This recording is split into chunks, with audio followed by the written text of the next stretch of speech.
Hi dears, എല്ലാവർക്കും നമസ്കാരം. മൗനരാഗം സീരിയലിൻ്റെ നെക്സ്റ്റ് വീക്ക് പ്രമോ വിശേഷത്തിലേക്ക് എല്ലാവർക്കും സ്വാഗതം കേട്ടോ. അപ്പം നിങ്ങൾ ആരെങ്കിലുമൊക്കെ ആദ്യമായിട്ടാണ് നമ്മുടെ ഈ ഒരു ചാനൽ കാണുന്നതെങ്കിൽ നിങ്ങൾക്ക് ഇഷ്ടപ്പെട്ട് കഴിഞ്ഞാൽ ഇപ്പം തന്നെ ഒന്ന് ലൈക്ക് ചെയ്യണേ. സബ്സ്ക്രൈബ് ചെയ്ത് കാണാത്തവരൊക്കെ ഒന്ന് സബ്സ്ക്രൈബ് ചെയ്തുകൊണ്ട് സപ്പോർട്ട് ചെയ്തേക്കണം. അപ്പം നേരെ നമുക്ക് കിരണിൻ്റെയും കല്യാണിയുടെയും ഒക്കെ ഈ വരുന്ന ഒരാഴ്ചയിലെ ആ ഒരു ഗംഭീരമായിട്ടുള്ള കഥയിലേക്ക് പോയാലോ.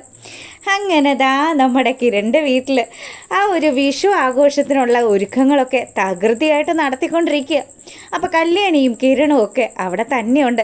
രൂപയ്ക്കും സേനനും ഒക്കെ ഒരുപാട് സന്തോഷമായി. ആൽബിയും സോണിയും ഒക്കെ അവരും നല്ല ഹാപ്പി ആയിട്ട് തന്നെ ഇരിക്കുക. എന്തായാലും കിരണിന് ഇങ്ങനെ ഒരു അപകടം സംഭവിച്ചെങ്കിലും കിരൺ ഇക്കൊല്ലത്തെ വിഷു ആഘോഷിക്കില്ല എന്നുള്ളൊരു പ്രതീക്ഷയിലാണ് നമ്മുടെ സരയും കൂട്ടരും ഒക്കെ ഉള്ളത്.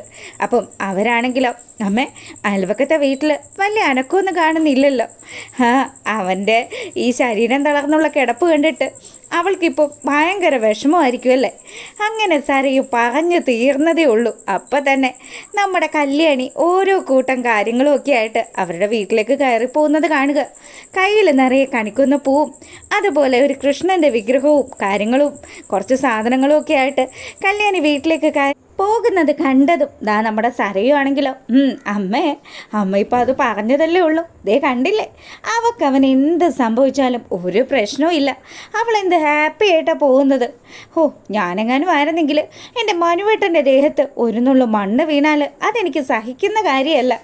എന്നിട്ട് അവൾ കണ്ടില്ലേ, അവളുടെ ഭർത്താവിന് മര്യാദക്ക് ഒന്ന് എഴുന്നേറ്റ് നിൽക്കാനോ അല്ലെങ്കിൽ ആരെങ്കിലുമൊക്കെ അവളെ തന്നെ ഒന്ന് ഓർത്തെടുക്കാൻ പോലും പറ്റാത്ത സാഹചര്യം. ആ സാഹചര്യത്തിലും അവൾക്ക് ഒരു പ്രശ്നവും ഇല്ല. സമ്മതിക്കണം, അവളെ കിരണിൻ്റെ പണം മാത്രം കണ്ട് അവൻ്റെ ഒപ്പം കൂടിയതാ. പക്ഷേ അവൻ എന്നെ മനസ്സിലാക്കിയില്ല, എൻ്റെ യഥാർത്ഥ സ്നേഹമായിരുന്നെന്ന് അവൻ ഒരിക്കലും മനസ്സിലാക്കിയിട്ടില്ല എന്നൊക്കെ സരയു പറയുമ്പോൾ ശാരി പറഞ്ഞു, എൻ്റെ മോളെ ഇനി അങ്ങോട്ട് നോക്കി നിന്ന് നമ്മൾ വെറുതെ എന്തിനാ സമയം കളയുന്നത്. അത് ശരിയാ അമ്മേ, ദേ അച്ഛൻ വരുമ്പോഴത്തേക്കിനും അച്ഛൻ ഇഷ്ടമുള്ള എല്ലാ ഭക്ഷണവും അമ്മ ഉണ്ടാക്കി വെക്കണം കേട്ടോ. പിന്നെ അയാൾ വരുന്നതൊന്നും എനിക്ക് അത്ര വലിയ താല്പര്യമൊന്നും ഇല്ല. എന്നാലും പിന്നെ മോള് പറഞ്ഞ സ്ഥിതിക്ക് ഇനി ഞാനായിട്ടൊന്നും കുറയ്ക്കുന്നില്ല. നിൻ്റെ സന്തോഷമാണല്ലോ എൻ്റെയും സന്തോഷം. അതെ, പിന്നെ മനുവേട്ടൻ എന്തെങ്കിലുമൊക്കെ കൊണ്ടുവരുമായിരിക്കും. പിന്നെ വിഷു കൈനീട്ടമായിട്ട് മനുവേട്ടൻ എനിക്ക് എന്താ തന്നേന്ന് അമ്മയ്ക്കറിയോ? ഒരു കോടിയുടെ ഒരു ചെക്ക മനുവേട്ടൻ എനിക്ക് തന്നിരിക്കുന്നത്. അതുകൊണ്ട് ഞാൻ ഹാപ്പിയാണ്. അതെ, വല്ല വണ്ടിച്ചെക്കും ആയിരിക്കുമെന്ന് ശാരി ഇങ്ങനെ മനസ്സിലാലോചിക്കുമ്പോഴത്തേക്കിനും അമ്മ എന്താ ആലോചിക്കുന്നത്? ഒന്നുമില്ല മോളെ, ഞാനെന്നാൽ അത്താഴത്തിനൊക്കെ ഉള്ള ഫുഡൊക്കെ ഒന്ന് പ്രിപ്പയർ ചെയ്യട്ടെ എന്നൊക്കെ പറഞ്ഞ് അവരവിടുന്ന് പോവുക. ഈ സമയമാണെങ്കിൽ സരയു തൻ്റെ അച്ഛൻ തനിക്ക് കുട്ടിക്കാലത്ത് വിഷു കൈനീട്ടം തരുന്നതും അച്ഛൻ്റെയും അമ്മയുടെയും ഒപ്പം താൻ സന്തോഷത്തോടു കൂടി നിന്ന ആ ഒരു ദിവസങ്ങളും ഒക്കെ അവളിങ്ങനെ ആലോചിച്ചുകൊണ്ട് നിൽക്കുക.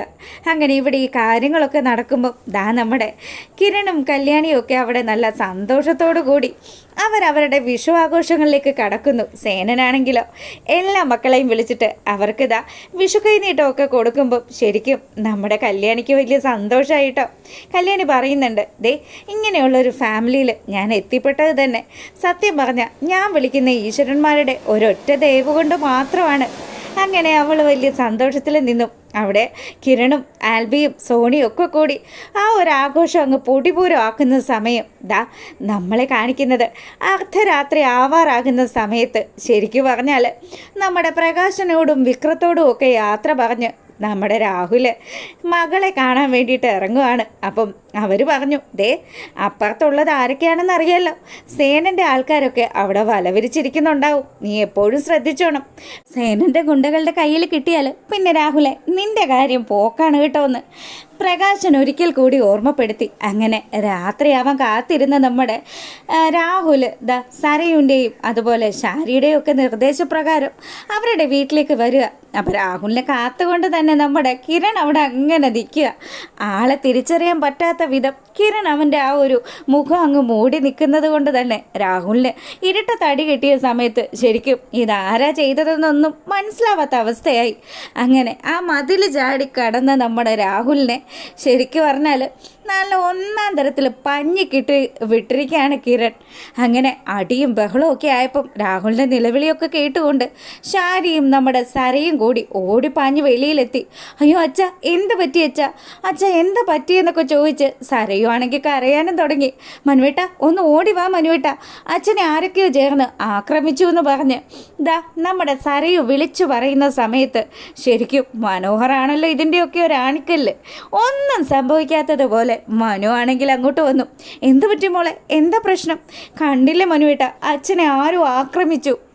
മോളെ ഇനി അധികം ഒന്നും പറയാൻ നിൽക്കണ്ട, ബാ വേഗം തന്നെ ആശുപത്രിയിലേക്ക് പോവാം, അങ്കിളിന് നല്ല പരിക്കുണ്ടെന്ന് പറഞ്ഞു.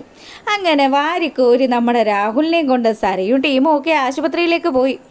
അവിടെ നിന്ന് ഒരുമാതിരി തുന്നിക്കെട്ടും അതുപോലെ കൈയും കാലും ഒക്കെ ഒടിഞ്ഞും തലയ്ക്കുമൊക്കെ അത്യാവശ്യം അടിയൊക്കെ കിട്ടിയ നമ്മുടെ രാഹുലിനെ മൊത്തത്തിൽ പൊതിഞ്ഞ് ഒരാംബുലൻസിലാക്കി പിറ്റേ ദിവസം വീട്ടിലേക്ക് തട്ടുന്നു.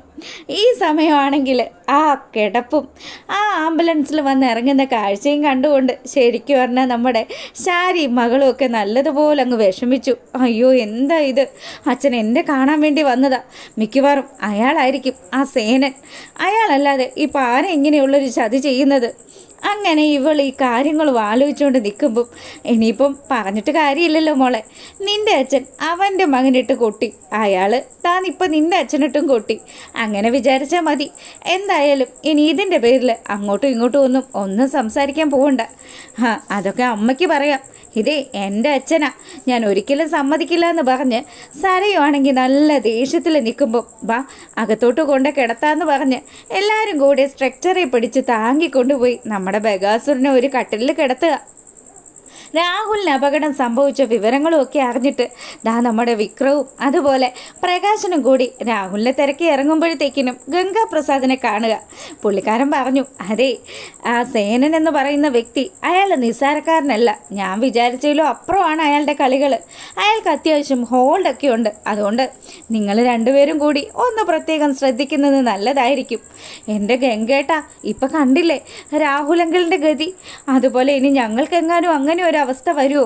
ഏയ് നിങ്ങൾക്ക് അങ്ങനെ ഒരു അവസ്ഥയൊന്നും വരില്ല. നിങ്ങളൊരു കാര്യം ചെയ്യ്, ആ വാടക വീട് ഉപേക്ഷിച്ചിട്ട് എൻ്റെ ഒപ്പം കൂടിക്കോ, നിങ്ങളെ ഞാൻ വേണ്ടുന്ന രീതിയിൽ പരിഗണിച്ചോളാം. ദേ നമ്മുടെ എല്ലാവരുടെയും പൊതുശത്രുക്കളാണ് നിലം പൊത്തിയിരിക്കുന്നത്.